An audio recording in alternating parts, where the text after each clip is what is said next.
Morning, good morning. I am here talking about artificial intelligence. Specifically, I'm going to log into ChatGPT. And if you're an educator or a parent or anyone that's thinking, what is ChatGPT? This is the place for you.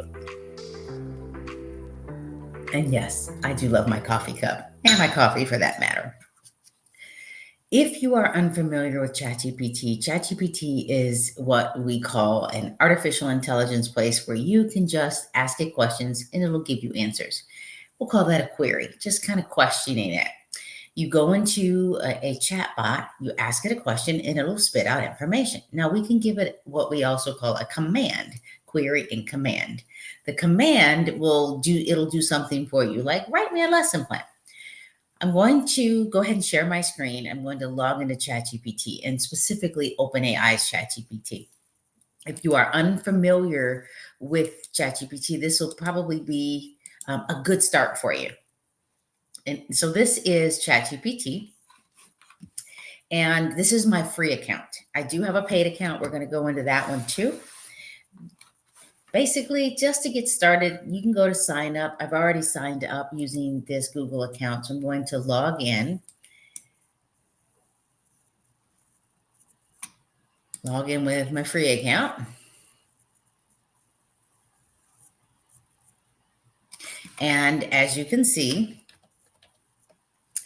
it's going to give me, we've updated our terms and policies, things you can read. It's going to say, let's go, let's get started, and ask away. It gives you kind of some tips and tricks and what you can do immediately when you are in ChatGPT. Some things that I recommend that you read. Now, okay, let's go. Now, on the left, you can see that I've actually had some chats already, and I can delete these or I can rename them. So this is my dashboard here.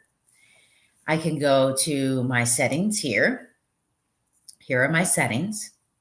I can give it custom instructions. That's a whole nother day if you want to give it custom instructions.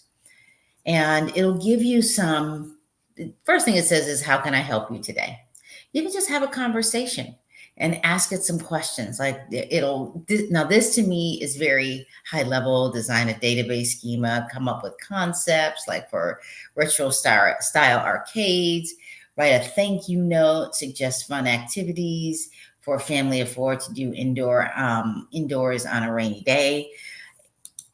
I'm going to do this from a teacher's perspective, and I'm going to tell it who I am as a teacher. So if I was in the classroom, I would say I am a middle school teacher. What can you do for me? Just something simple. It'll tell you what it can do for you. Notice it's doing it pretty quickly.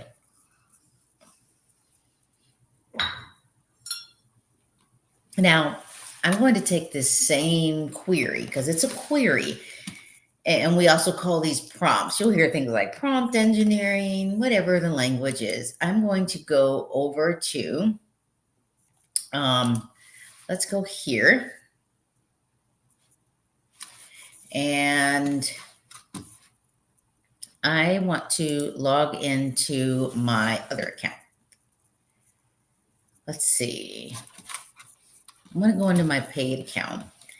And typically what I would normally do is I would actually log into my paid account differently. So let's log in here. Let's log into my paid account. I'm going to go into my other Google account. This is my paid account. We're going to take the same query. Now notice that it says, how can I help you? Notice my dashboard is a bit different. And it updated some of the questions that you can prompt it. These are just recommendations, and it's giving you examples. So let's pop in the same thing and see what it gives us.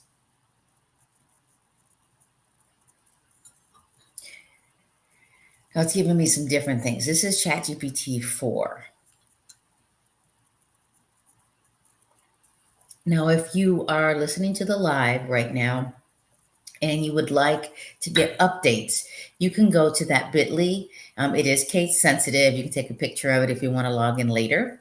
go ahead and you can subscribe to the email list. And this email list will, first of all, give you 2 free PDFs. One will be from the Department of Education, one I created on why AI. But go ahead and log in and grab that. Now look, this is what it said with ChatGPT 4. Educational material creation, homework assistance, classroom management tips, technology integration, subject-specific support, professional development, and custom illustrations. Now I'm going to go back to the free account. Notice that it gave me something different. I'm not saying it's giving me something different because it's the free account. It just gave me something different. Now notice that it wasn't really specific on science. Now I'm going to push it. I typically teach physical science. This is when I taught in Illinois and Southern Ohio and taught in California. Currently,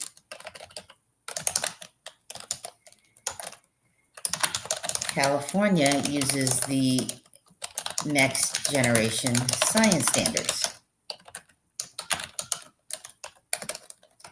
How can you support, by the way, it'll pick up on your spellings and your errors. How can you support me in this role? I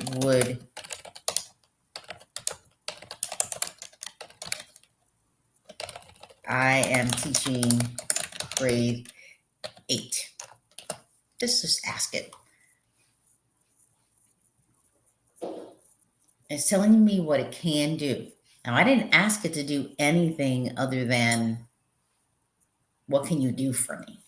Now I'm gonna copy this. I'm gonna go over to my paid account and ask it the same thing. Oh, that's not, wait, let's stop. I grabbed the wrong thing. Wait a minute. That's okay. Let's go back. I didn't grab my prompt. I grabbed what it said to me. So let's try again. I'm trying again.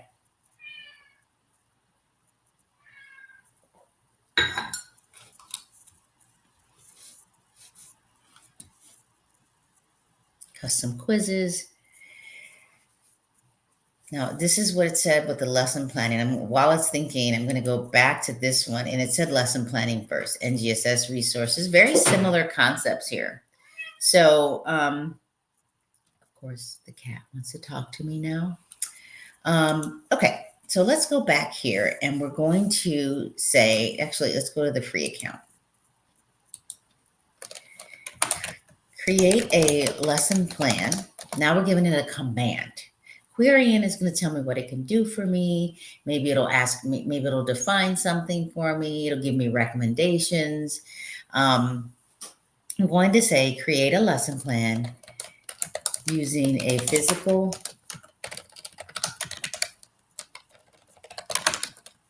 science standard. And I'm just going to put, you can put it however you want. It doesn't have to be grammatically correct. NGSS for, let's put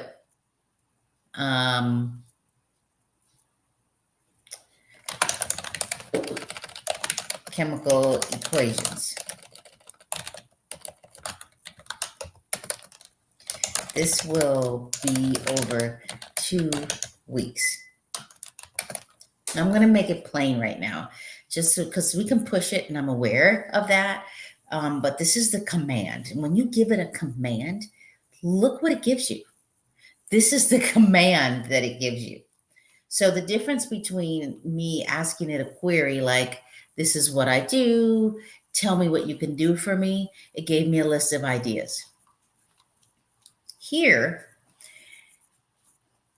when I asked it to give me when I gave it a command as an educator, this is what it did for me. Look. Now, I was hoping for it to give me the actual NGSS standard. And normally, it will. So let's go back to the paid version and see what will happen and ask it the same thing. Let's see if it'll give me the paid version. See if it'll give me the NGSS standard.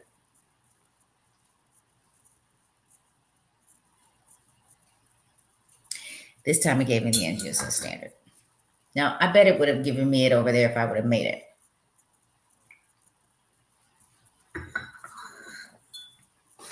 So it gave me, this is the NGSS middle school physical science standard. Develop and use a model to describe how the total number of atoms do not change in a chemical reaction and thus mass is conserved.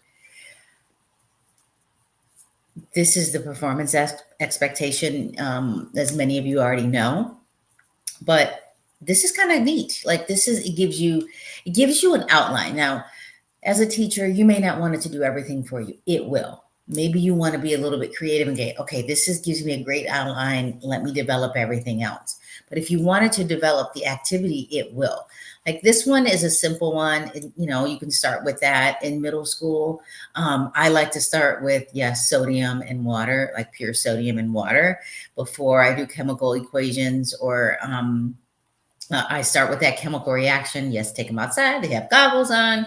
They're far away. There's a screen and at least have a little spark on top of the water or a nice mini explosion. And then talk about what's happening to H2O and sodium and what's happening to the molecule. So that's, a whole total another day. But this one I really like. It does everything for you. Now, let's... So what I'd like to do quickly is we can do some other things with ChatGPT. Of course, I'm very geared towards science, but let's say, let's go back. I do want to go back to the free one for a second and say, is there an NGSS science standard you recommend? I'll say performance expectation you recommend. Let's see if it'll tell me. So, free version, we like free version.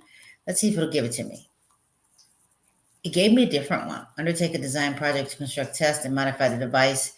Okay, so just say, what about with chemical reactions? Because now it's totally giving me something else. So we call this hallucinating.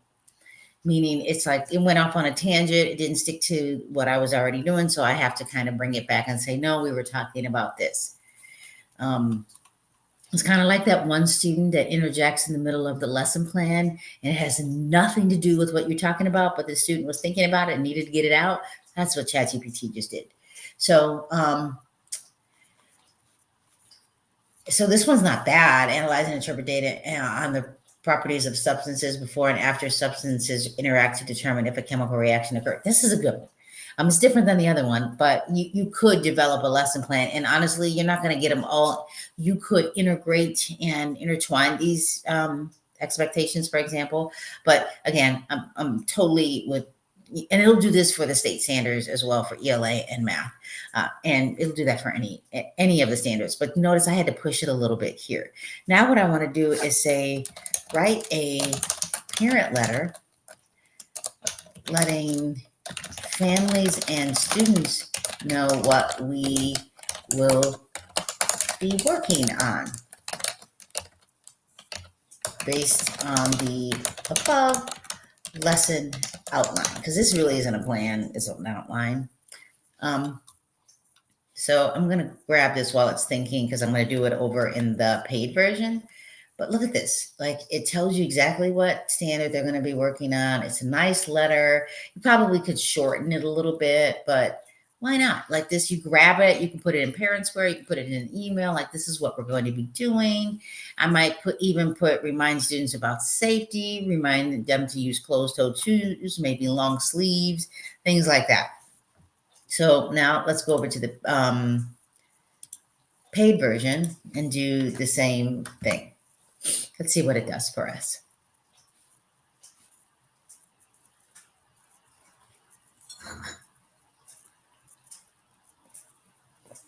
Yes, while it's doing this, I'm totally drinking my coffee.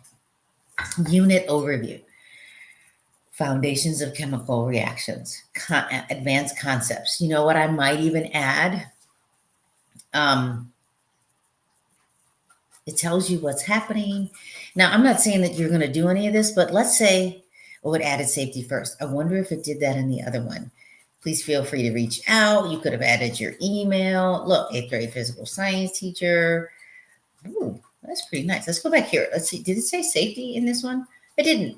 I like the other one better, paid version, but you could probably say, let's go in this one and say, rewrite and add safety and homework expectations with assessments. This time I'm going to show you that I don't have to spell that correctly. So it's the difference between 3.5 and 4.0 is that this one is so much faster.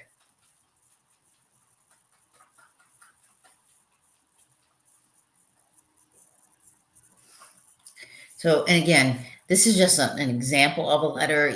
After you finish your lesson outline, you can revamp this, but honestly, these are tips and tricks. Formative assessment, summative assessment. You might want it to, what is a formative? Like this, like the other one, this paid version, it told you that you were going to do quizzes. And at the end, it told you what it was going to do. It told you the role of the parent. It's a little bit different. I might even push it to say the role of the parent, maybe just ask questions like add questions, add open-ended questions for parents. Add open-ended questions for parents to ask so they can be a part of the learning. Assume they don't know about this concept. Now, I know that I want you to see that, yes, I'm aware that I didn't capitalize this or this. So I want you to see that it'll just think and it's going to punctuate and use grammar correctly here. But it's giving me a revised letter.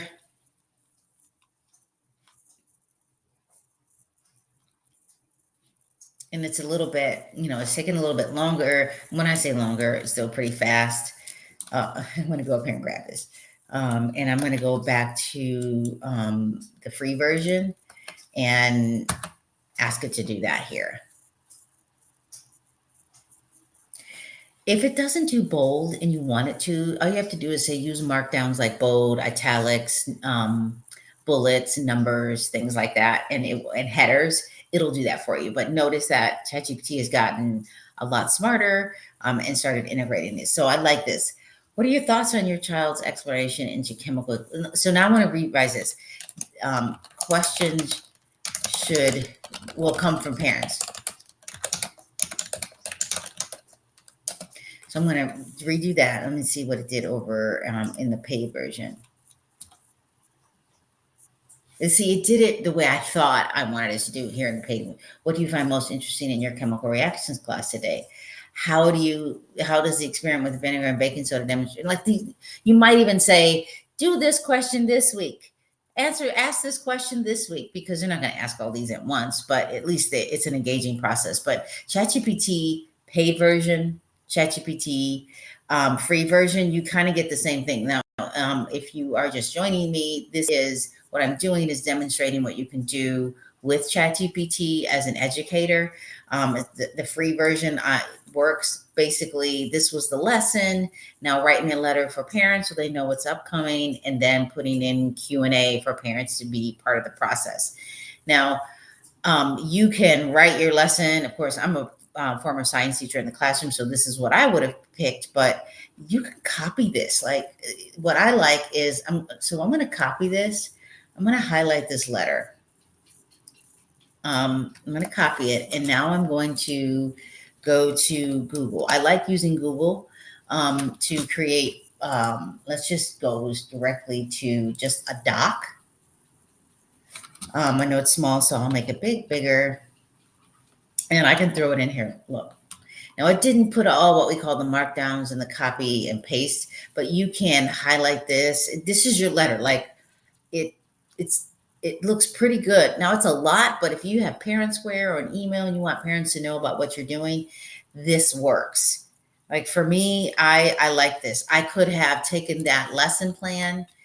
It's a lesson outline. It's really not a plan. You know, as educators, this right here is an outline, like what of over 4 weeks, like modeling, guided practice, hands-on activities. You're gonna have to create it, and you could make it created, but this might get your brain thinking, oh, and just need some ideas on what to do, especially if you're a new teacher or a seasoned teacher and you're like, I am exhausted. I don't want to think about this. But 3.5 free version, 4.0 paid version.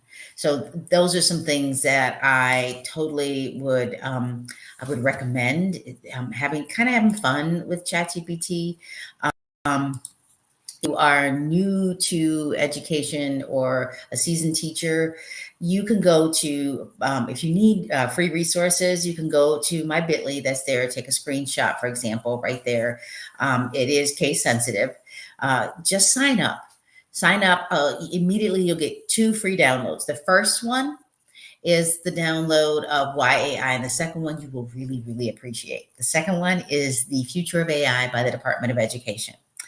I highly recommend. It's about 25 pages, but I recommend that you skim over it because the Department of Education is talking about it.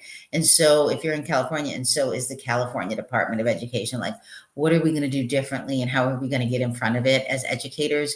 If we're not in front of it, then our kids are going to be left behind. We're going to be left behind. And I know as educators with COVID, some of you were like, oh my gosh, I can't with Zoom. And then you got really good at it, or Google Meets. Now we're at a point where AI is just, it's like, super speed. Back in 95, when we got Google, kids were going online and they were copy, cut, and pasting. They had hyperlinks and there was plagiarism. But now, with ChatGPT, they can go in and write their entire paper. And I'm just going to demonstrate what could happen with ChatGPT with students. And I'm going to say, if I was an 8th grade student, write my 2-page paper based on the above lesson. Like, this is the paid version, by the way. Look at this. I'm telling you this because there's some little hints. You can't really say whether or not the student did it or not. There's this assumption that somebody created AI where you can throw it in and see if it was artificial intelligence that wrote it. I asked ChatGPT to write a paper for me, and then I wrote a 2-page paper. Then I asked that system which one was AI. It said both, but I wrote one. So, but notice that the outline is typical. If a student copies it like this, you can start to ask them, did you write this or did AI write this? And if AI wrote it, the trick and tip that I would tell you is that if you went home and you had AI write this, then you're still going to have to explain it. You're still going to have to present it. Like AI, they're going to go home and try some stuff. Some of them are already doing it, but you could ask them to, I know it's like the fidget spinners for me. Like, they're going to do it anyway. So what can you do to mitigate it to where it becomes their own? Like, yeah, you want kids to think about their thinking, and kids don't write like this necessarily unless you've taught them to, which I know some educators, even in elementary, they can get kids to write like this. But you have to get them to realize, like, it wrote this paper. This is what, of course, we want it to look like this. But so now that you see this paper and this paper is written in a way that's fluid, like, how can you learn to write fluid like this? Like, there's a way to, because kids are doing it at universities, but the professors are saying, okay, so ChatGPT wrote that paper for you, but is that your voice? How can you make the learning become ingrained? Because just like Google, kids are going to do it. So what can you do to mitigate it and say, look, go, if you're high school and you're like, sure, go home, have ChatGPT do the homework, print it out, bring it back in, let's have a conversation. Now, how can we make this our own? How can we learn from this? How can we write an essay that is because they're going to go to college, and college professors are going to have them write it in front of them, like do essays. So what can we do from that perspective? So I appreciate you hanging out with me this morning. And I thank you so much. And please follow me on YouTube, MJ Blazy. And yes, go ahead to the bit.ly and go grab those free downloads, and let's get informed and have conversations. I'll be going live a little bit more often and talking with educators and parents, and what can we do with the AI, and so we can use it as a tool and not as a transaction. Because when I had it write it, it was a transaction, and it becomes a tool when we use it to help us learn about our learning. So thank you so much for watching. I appreciate all of you.